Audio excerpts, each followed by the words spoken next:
ব্যক্তি কিয়ামতের দিন অসংখ্য হাজার হাজার হাজার কোটি কোটি মানুষ থাকবে কিয়ামতের দিন।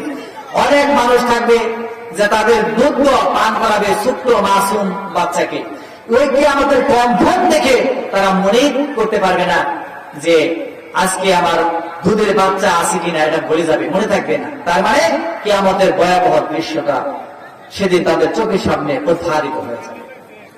এরপরে আল্লাহ পাক বলতেছেন, وَتَدَعُ كُلُّ ذَاتٍ حَمْلٍ حَمْلَهَا। সেদিন দেখা যাবে গর্ভবতী নারী, যে গর্ভবতী নারী নিজের গর্ভ থেকে, নিজের পেটের থেকে বাচ্চা গর্ভপাত হয়ে যাবে, ডেলিভারি হয়ে যাবে, মনে থাকবে না বলে চিন্তাও করতে পারবে না। অথচ লক্ষ্য করেন, একটা গর্ভবতী মা গর্ভ যখন তার পাক হয়ে যায়, আল্লাহ পাক যখন তার বাচ্চাকে বের করে দেয়, আল্লাহ রাসূল বলেছেন জিহাদের ময়দানে শহীদ হইলে যে কষ্ট, যে রক্তাক্ত হয়ে গেলে যে কষ্ট, তার থেকেও বেশি কষ্ট সেই মা ওই ডেলিভারির সময় পায়। দেখেন কি কষ্ট সেদিন হয়। অথচ আল্লাহ রাসূল বলেছেন নারী সেরা, পেটের ভিতর থেকে যখন নারী ছেড়ে যখন বাচ্চা বেরিয়ে আসবে, সামান্য একটু চিমটি কাটলে ব্যথা পাওয়া যায় নাকি বলেন ভাই? আপনার রড যদি টেনে টেনে বের করা হয় তাহলে কেমন লাগে?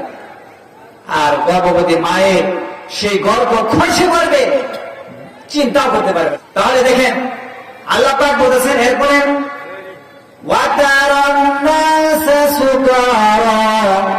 মানুষগুলো দিক বিদিক হয়ে ছুটাছুটি করতে থাকবে, দৌড়াইতে থাকবে।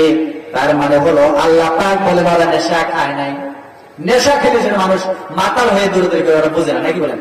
আল্লাহ পাক বলেন ওয়া হুম বিসুকার, না ওরা নেশা খায় নাই, ওরা পাগলও হয় নাই।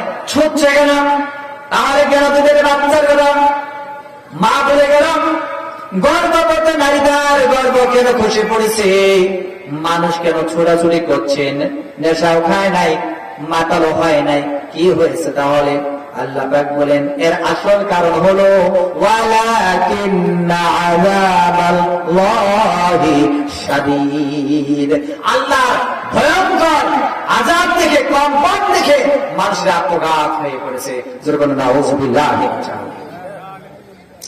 আমার ভাইয়েরা, আকাশের অবস্থা এমন হবে, কোরআনুল কারীমের ভিতর বলে দিয়েছেন ইয়াউমা নাতউইস সামাআ কাতাইয়িস সিজিলিল কুতুব। আল্লাহ পাক বলেন সাত আকাশ কাগজের পৃষ্ঠার মতো ঠাস ঠাস করে মানুষের সামনে পড়তে থাকবে। মানুষেরা হয়রান হয়ে, পাগল হয়ে, পাগল পারা হয়ে সবকিছু দৌড়াতে থাকবে। এমন অবস্থা হয়ে যাবে মানুষেরা সেদিন আত্মঘাত হয়ে পড়বে, দৌড়াতে থাকবে, হায় যাবো কই, পালাবো কোথায়? আল্লাহ পাক বলেন কাল্লা লা ওয়াজার, না কখনো কোনো রাস্তা পাওয়া যাবে না, ইলা রাব্বিকা ইয়াউমা ইযিনিল মুস্তাকর, ভাগবার কোনো রাস্তা নাই, পালাবার কোন পথ নাই। এইভাবে কিয়ামত শুরু হয়ে যাবে। তাহলে আমরা বুঝলাম যে সূরাতুল হজ 1 থেকে 24 নম্বর আয়াত পর্যন্ত মাক্কি জিন্দেগীর শেষ সময় নাজিল হয়ে গেছে, ঠিক কিনা বলেন? আর মাদানী জিন্দেগি নাজিল হয়েছে সে সম্পর্কে আমি আলোচনা করবো আজকে। সম্মানিত ভাইয়েরা, আপনারা কি রাগ করবেন না তো? লিল্লাহি তাকবীর। দেখি কেমন পড়েন, দেখি তো আমি আপনাদেরকে একটু যাচাই করি। আমি তো দেখেছি 15 বছর অন্যায় বিচার, ছাত্র জনতার আন্দোলনে পালানো স্বৈরাচার, ঠিক না? পারেন না, আবার